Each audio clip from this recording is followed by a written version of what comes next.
Alléluia. Vivons Kael. Je voulais savoir à partir de quel grade on peut devenir sacrificateur dans l'Église du Christ Céleste et quelle est la procédure pour devenir sacrificateur si on ne le devient pas par révélation spirituelle, par le Saint-Esprit. Merci, que le nom de l'Éternel soit béni. Ta question elle est bonne. On a à peine 15 minutes pour répondre. Je risque de bâcler, je ne voudrais pas bâcler. Bon, sommairement, je vais te donner une réponse.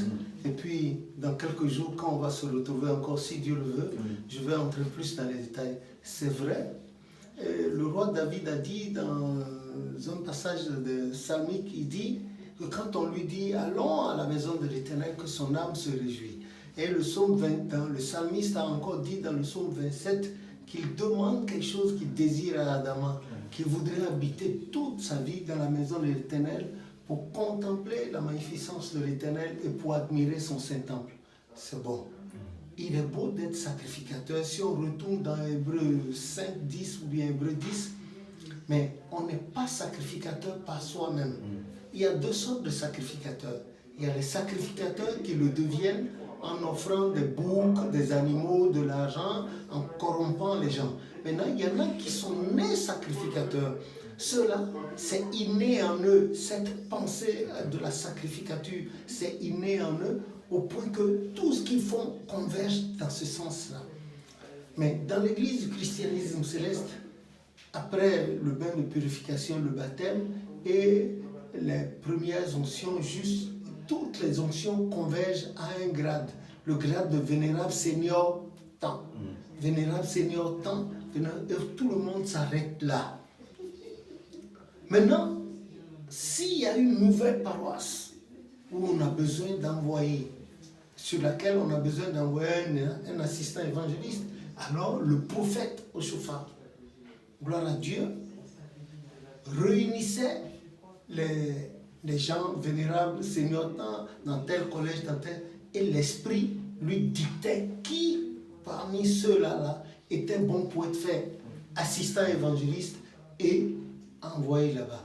Quand l'esprit lui dictait celui qu'il fallait, il le choisissait devant tout le monde, devant les grands de l'église aussi, les doyens, surtout les vétérans, les alabas, et choisissait devant, et puis on lui faisait le rituel initiatique et on lui donnait l'onction d'assistant évangéliste et on l'affectait sur la nouvelle paroisse. Au début, on l'assistait un peu parce que c'est un nouveau monde.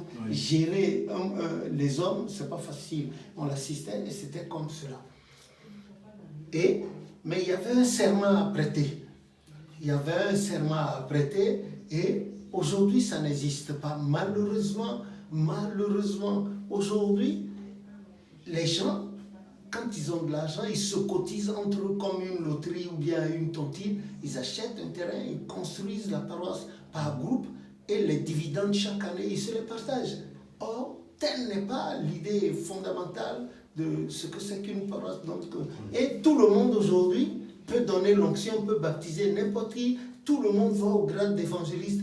Et ça, c'est la marée noire de l'Église. Et c'est ce qui gangrène l'Église aujourd'hui, au point que sur certaines paroisses, vous avez jusqu'à 20 supérieurs évangélistes, 20 seigneurs évangélistes. Non, ce n'est pas bon. Voilà. Et il n'y a pas d'âge. Il faut que l'individu soit un peu mûr, soit un peu pétri d'expérience. Bon, on ne va pas donner la direction d'une paroisse à un jeune homme de 18 ans. C'est vrai, en Côte d'Ivoire, dans l'ouest de la Côte d'Ivoire, il y a eu des jeunes qui ont initié des paroisses, qui n'avaient même pas l'onction, qui ont initié jusqu'à 2-3 paroisses par individu. Et ils faisaient la ronde là-dessus, ils s'informaient et ils tenaient ces paroisses-là. Et les devanciers venaient, il y avait la discipline. Bon, ça, c'est la main toute puissante de Dieu. Aujourd'hui, la chose est possible, mais à condition que ceux-là qui doivent diriger ces paroisses aient eu un background spirituel très important et qu'ils soient sérieux eux-mêmes pour pouvoir les laisser passer. Pourquoi pas que le nom de l'Éternel soit béni. C'est ce que je puis dire sommairement. Et en attendant une autre fois, parce que si on doit entrer dans tous les détails, on risque de passer la nuit là. Si tu n'as pas une autre question encore, ou bien si l'autre a une question, bon, je vous réponds et puis on va passer à autre chose.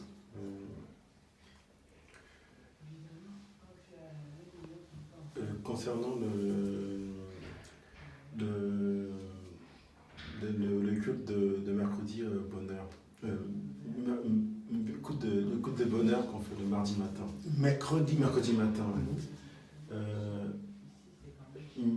Selon les recherches qu'on a reçues, il était fait le jeudi, me semble. Il était fait jeudi. Mais pourquoi ce culte-là, il a été décalé d'une journée par rapport à l'actualité? En effet, c'est une belle question. C'est vrai que dans ces temps éloignés de l'église, ce culte-là, c'était le jeudi matin que cela se faisait. C'était le jeudi matin. Et bien, jusque-là, ça a été fait jusqu'au jeudi matin. Et moi aussi, j'en suis né d'ailleurs. Mais quand le prophète a émigré spirituellement au Nigeria, c'est passé à mercredi. Et ça, franchement, je ne puis te dire exactement la cause spirituelle de cela. C'est un peu confus dans ma tête parce que le temps a passé. Il y a plus de 35 ans, je ne peux pas expliquer correctement. Mais quelque part aussi, physiquement, on doit dire que généralement, les mercredis dans les pays, les enfants ne vont pas à l'école, etc. Les parents ont un peu plus de temps pour envoyer les enfants à l'église. Effectivement, ça se faisait les jeudis matins. Cela se faisait les jeudis matins, après c'est passé à mercredi, et c'est ce qui est en cours en ce moment. Pour l'instant, c'est ce que je puis dire. Okay. Voilà. Léla Papa, oui. J'ai une question. Je voudrais savoir, dans l'église du Christian Céleste, combien de fois communie-t-on dans l'année, et si un fidèle peut communier autre part que dans sa paroisse? Merci, c'est une très bonne question. C'est vrai que le prophète lui-même, sa première communion, c'est Dieu qui la lui a donnée. Et avant de l'instituer dans l'église du christianisme céleste, il est bon de communier. Ça rappelle, si vous allez dans 1 Corinthiens 11, à partir du verset 10, ça rappelle, n'est-ce pas, la Sainte Seine dans Jean 14, avec le Seigneur, 13 ou 14, avec le Seigneur. Nous communions dans l'église 4 fois par an. Et la communion est composée du jus d'orange, ananas et le jus de coco. Ouais, et puis des mie de pain coupés en cubettes. Là, c'est cela. Ceux qui ne sont pas baptisés dans l'église ou bien qui ont fait le bain de purification ne peuvent pas communier. Ils ne communient pas. Les femmes en état d'impureté ne communient pas. Vous avez compris? Les hommes en état d'impureté, telles les maladies vénériennes, là, ne communient pas. On communie 4 fois. La première fois, c'est le jeudi saint. Le jeudi saint, la veille du vendredi saint, le chemin de la croix. Ensuite, 3 mois après, la communion. 3 mois après. Ensuite, 3 mois après. La 4e fois, c'est forcément à Imeko, le lieu de pèlerinage annuel dont a parlé Papa Ochofa, le fondateur par excellence de l'église du christianisme céleste. Bon, il pose aussi, le frère pose la question de savoir si un fidèle ou une fidèle peut communier en dehors de sa paroisse. Attention, la communion est gratuite. Ce sacrement-là est gratuit. C'est absolument gratuit. Mais il faut que l'individu paye forcément son denier de culte. L'individu doit payer forcément. Il ne faut pas attendre le jour de la communion pour payer son denier de culte. Il faut payer le denier de culte, c'est de façon annuelle, et on vous marque cela dans votre cahier, votre carnet de denier de culte. Voilà, c'est cela. Donc, si l'individu, par un concours de circonstances, il se retrouvait quelque part dans une zone où il y a une paroisse et qui s'est acquitté, mais allez, le chargé de paroisse ou l'évangile de tutelle voit qu'il s'est bien acquitté là-bas, on ne lui demandera pas de repayer encore son denier de culte ici parce que l'église du christianisme céleste est universelle. Avec son carnet, ça justifie qu'il a. Et puis allez, il prend sa communion tranquillement, c'est tout. Voilà comment ça se fait. Bon, il n'y a pas que les 4 fois là seulement. Des fois, pendant les mariages, on peut administrer la communion. Et des fois aussi, pendant les messes de requiem, on peut administrer. Et il arrive aussi des fois, quand il y a eu beaucoup qui n'ont pas communié dans le temps normal, il y a eu des retardataires pour des raisons d'ordre professionnel ou bien familial, et allez, on peut leur octroyer la communion. Tel a été le cas de la dernière fois, je disais que les retardataires, les absents et absentes, on pourra le faire pour la gloire de Dieu.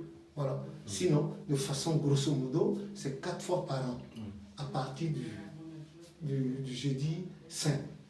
Voilà comment ça se fait. J'ai une autre question aussi qui touche un peu la purification, sanctification. Dans le cas d'une paroisse qui a tous les dispositifs nécessaires, le presbytère, la cour sainte, la cour non sainte, dans ce contexte-là, c'est vrai qu'on nous a expliqué que, par exemple, une femme qui tombe dans les menstrues va dans la cour non sainte. Parce que, par contre, si elle est au couvent, mais par exemple, si c'est un jeune homme qui a une pollution nocturne également, est-ce que lui aussi est-ce qu'il est au couvent? Oui, s'il est au couvent, est-ce que lui aussi, automatiquement, c'est comme... Oui, il doit passer là-bas dans la cour non sainte et il se purifie. Il ne vient pas dans la cour sainte de l'église. Il reste là-bas, il lave tout son linge et puis le lendemain au soir, il peut revenir à l'église. Voilà. Hein? Bon, maintenant, si il est venu juste sur la paroisse et c'est au cours d'une exposition comme ça que ça se fait, parce que vous savez, les forces du mal elles sont très méchantes. Voilà, il quitte carrément la paroisse, il va se purifier, il va chez lui. D'accord. C'est ça. Donc, si on a prévu dans les dispositions une cour non sainte derrière là-bas pour les femmes qui tomberaient impures parce qu'elles seraient au couvent, et on leur demande de ne pas du tout mettre le nez au dehors, c'est pour cela. C'est pour cela, ils restent là-bas, derrière là-bas, et puis bon.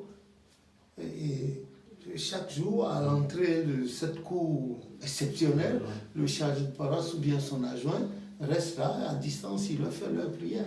Dieu est esprit. Quand une femme est impure, elle n'est pas souillée, mais seulement l'Éternel a disposé dans le Lévitique au chapitre 15, que quand la femme est dans cet état, elle est impure, elle n'est pas souillée, elle reste là, elle finit. Le 7e jour, elle lave tout le linge auquel elle a touché, et le 8e jour, elle va sur la paroisse pour sa sanctification. Voilà, c'est comme cela. Un seau d'eau, du parfum là-dedans, une bougie, du savon, une éponge. Elle se lave avec le sacrificateur plus pur. C'est pour ça qu'il faut revoir l'architecture de nos paroisses. Aujourd'hui, de plus en plus, les gens ne respectent pas. Voilà. Que le nom de l'Éternel soit béni. Voilà.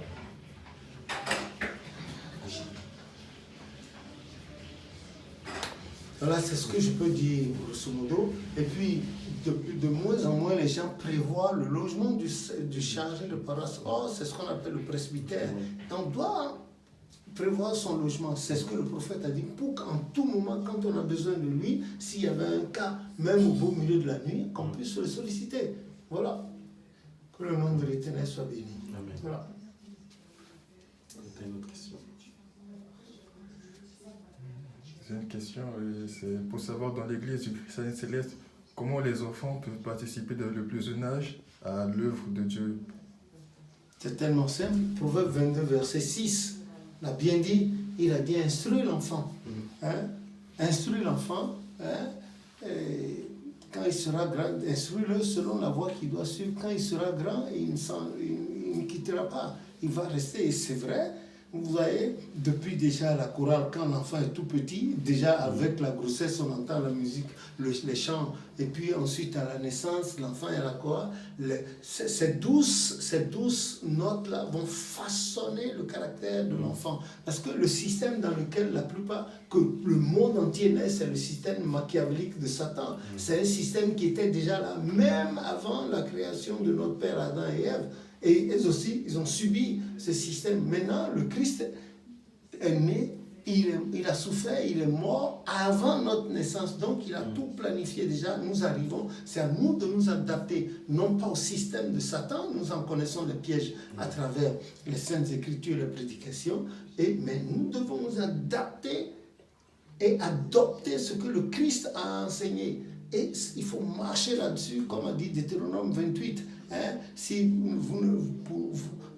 ce que je vous prescris aujourd'hui, pour ne pas aller ni à droite ni à gauche, mais au milieu, suivre le Seigneur, comme il a dit dans le psaume 32, à partir du verset 8, qui nous instruirait, nous montrerait la voie sûre, nous conseillerait, le regard sur nous, laissons-nous aller, que nous diminuions, que nos personnes physiques diminuent, et que la personne sainte de Jésus croisse en nous, comme a dit Jean à partir des versets 29 et 30, etc.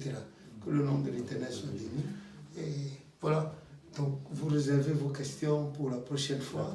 Il commence à faire tard et le ventre ça glougloute là-dedans.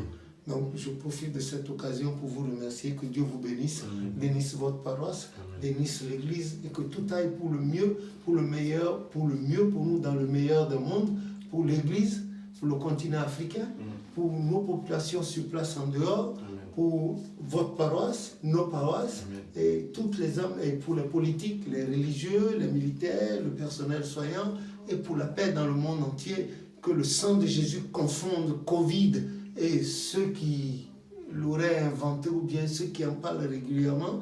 Nous ne parlons pas régulièrement du Covid. C'est comme si on lui donnait vie encore. Non. Nous le maudissons au nom de Jésus, qu'il aille d'où qu'il est venu et qu'on n'en entende plus parler, que le monde soit libre au nom de Jésus notre Sauveur. Amen.